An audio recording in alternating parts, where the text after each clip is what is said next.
All right. Anyways, it looks like we're gonna waiting a few minutes to give people a chance to come in. I hope everybody's having a good night tonight.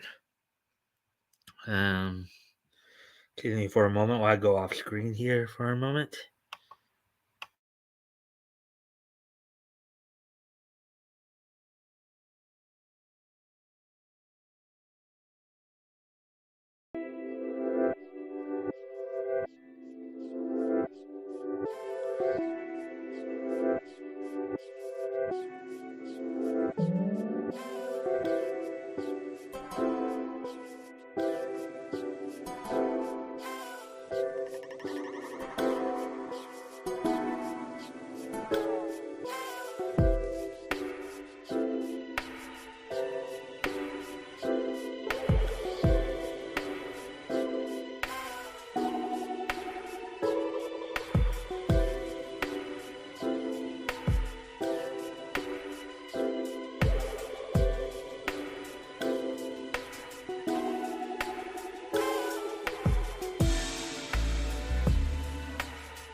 Right, I'm back.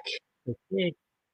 Well, that should hopefully clear the majority of the glare right there. Okay. All righty.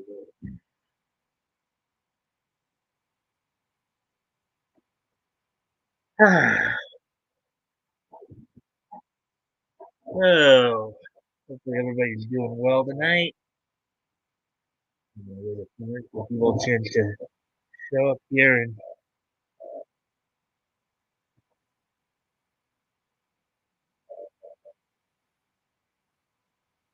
walking in a crowd in a face to step.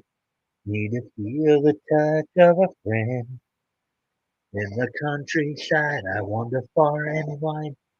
Isolation gets me again. I don't know where to go when I feel like crying. Oh my, time to open myself. Do something new, I want to stop and grow up a bit. Then suddenly my intuition and my wisdom grow. And then I know that most of all, passionately, strangers wherever they go. Thank you for waking me up. Stray, stray, as I walk alone, live and die, everything came. As I lost my way again. Way stray. When you think about there's nothing to lose. When you stray, I think about my life without you. Until we're gone stray. Stray. Casper, the friendly ghost, the friendliest ghost you know, likes to laugh and play, sit and laugh all day. I'm Popeye the Sailor Man. I'm Popeye the Sailor Man. I'm strong to the finish 'cause I eat my spinach. Popeye the Sailor Man.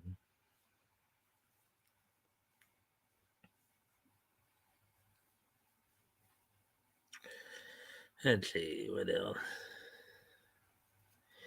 On Moon Mesa, where the cowboys roam, everyone live by the code of the West. On Moon Mesa,